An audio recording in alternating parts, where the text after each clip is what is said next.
So let's get into your reading here. I feel like the major focus for the next 7 days deals heavily with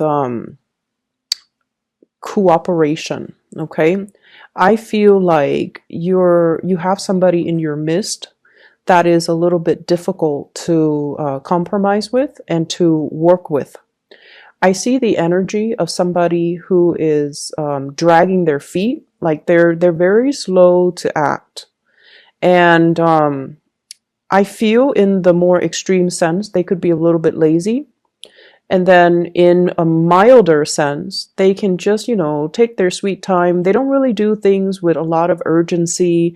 And so I see this image of a polar bear, and it's just sitting in one place, and it's just, snacking on the salmons, and it's not really doing much.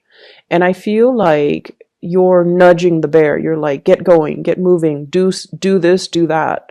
And I feel like the person is just taking their sweet time. They don't do things with a big sense of urgency. I feel like things around your home environment could be, not as clean, as orderly, and as organized as you need it to be in order to function. And I feel like this is your office. This can also be your home environment. I feel like somebody's leaving stuff out, dishes, dirty laundry, and they're not really pulling their weight or doing their due diligence to pick up after themselves and to, chip in with the housework. I also feel like there might be a lot of work from your end where the house chores and things like that is neglected. And it's showing up greatly in this card here, the Empress. She rules the home, and she rules like a neat and orderly environment. And this is pretty much, owning your space, claiming your space, and putting things away where they belong. And I feel like you're coming to a head, you're coming into conflict with another person that you might share space with. So if you're co-parenting, you could also be, sharing that space. If you're working with another person and you're sharing an office, or if you're sharing a cubicle, there could be a lot of invasion of your space, noise violation, lack of orderliness, and things like that. And I also feel like, you're doing your part to really take care of the home environment here with the Queen of Pentacles, and the other person with the Five of Pentacles, they're not really chipping in. So there's like disputes and arguments about space, about orderliness, about cleanliness in the home front. In your love relationships, what I feel though is there's a need to compromise. Okay, there's a need to kind of like, I see a lot of discussions and talks between you and your partner about big goals and big plans. Where are we going to live? Where are we going to buy property? When are we going to settle down? When are we going to, start building a family? So I see you and your partner talking a lot about plans, dreams, aspirations. If you're not in a committed relationship, I see you're getting to know somebody, and you're finding out, about their dreams, their passion, their long-term goals, and about where they're planning to be, what they see themselves doing in about 5 years' time, 3 years' time. And I feel that the person that you're dealing with, we have here a fire sign, Sagittarius, Aries, or Leo. This is somebody who is, a leader in their own right. Okay, so this is somebody that leads the way, that takes charge, that takes a lot of initiative.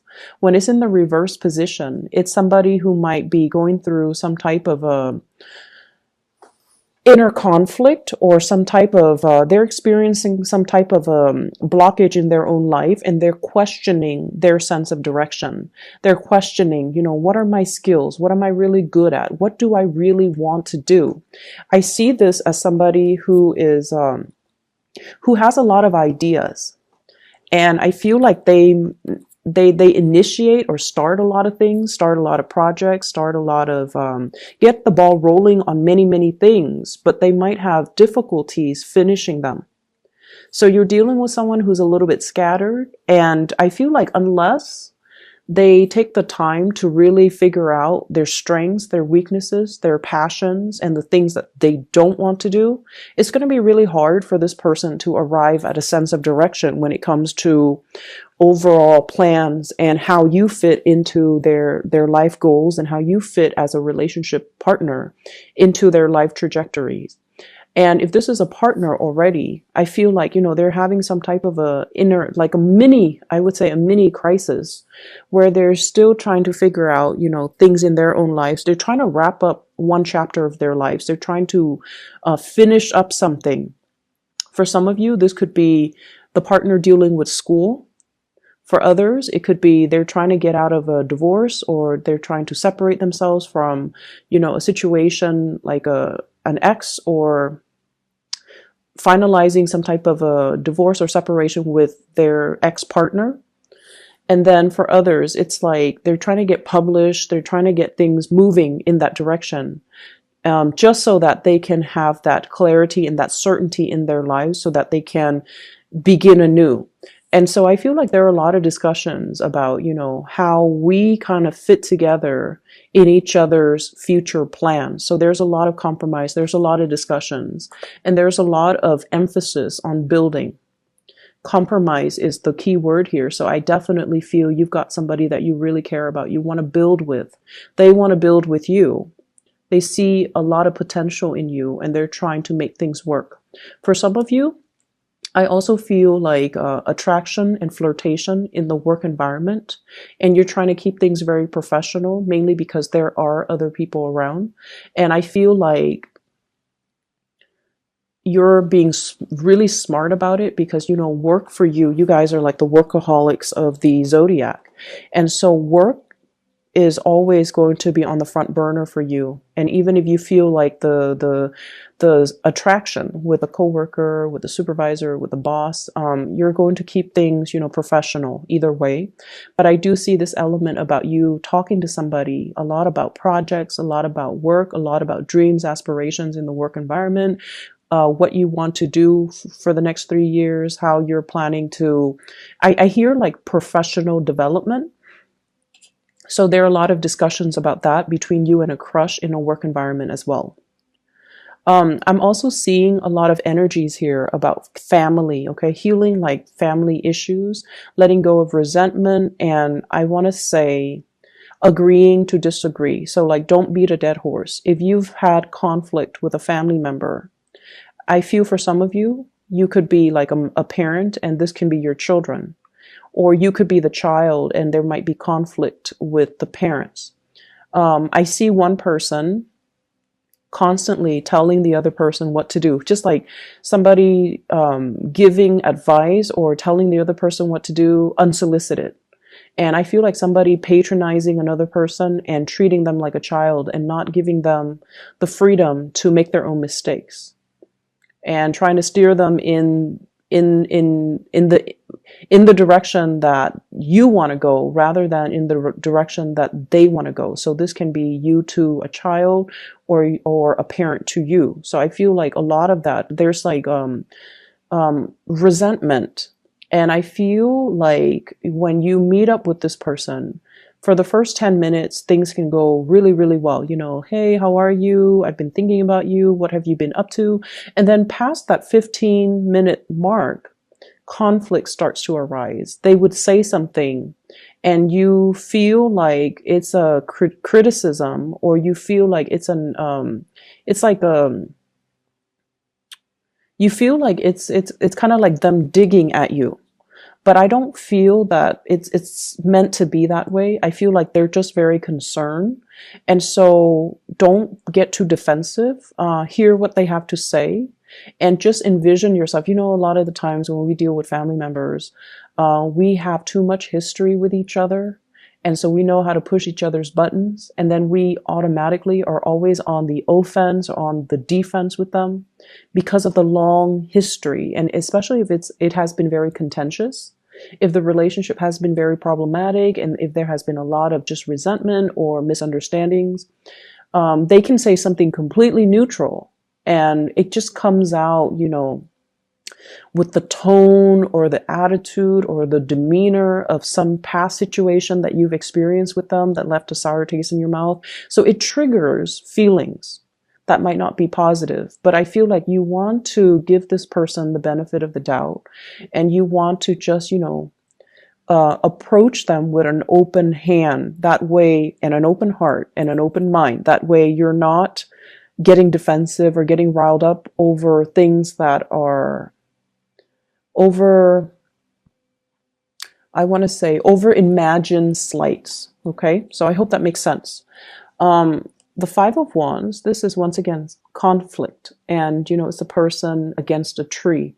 Different species communicate differently, and so I feel like there has been a lot of misunderstanding between you and a person, and I feel like the distance, you might live far away from them, so you don't see them on a regular basis, but when you see them, it starts out fine for the first, few minutes, and then after that, it just descends into chaos. And there's they're trying to make amends. They're trying to do like a peace offering. They're trying to reach out just to communicate with you, just to see what you're up to, because they do care. And they're not looking for a fight. The tree is backing down. Okay, so the person's not really looking for a fight. And so I feel that you should, take what they say with a grain of salt, and let your guard down a little bit and don't be defensive. I feel like the distance between the two of you, and I also feel like this might be a family type of a contentious family relationship where you really, really care about each other. And the more you care, the harder it is to be objective, right? And so let your walls down, okay? She's got her mask on. She's listening to her intuition. She's got the sword in front of her. So she's kind of like got her walls up. And so the advice with this card is all about, listening to your higher self.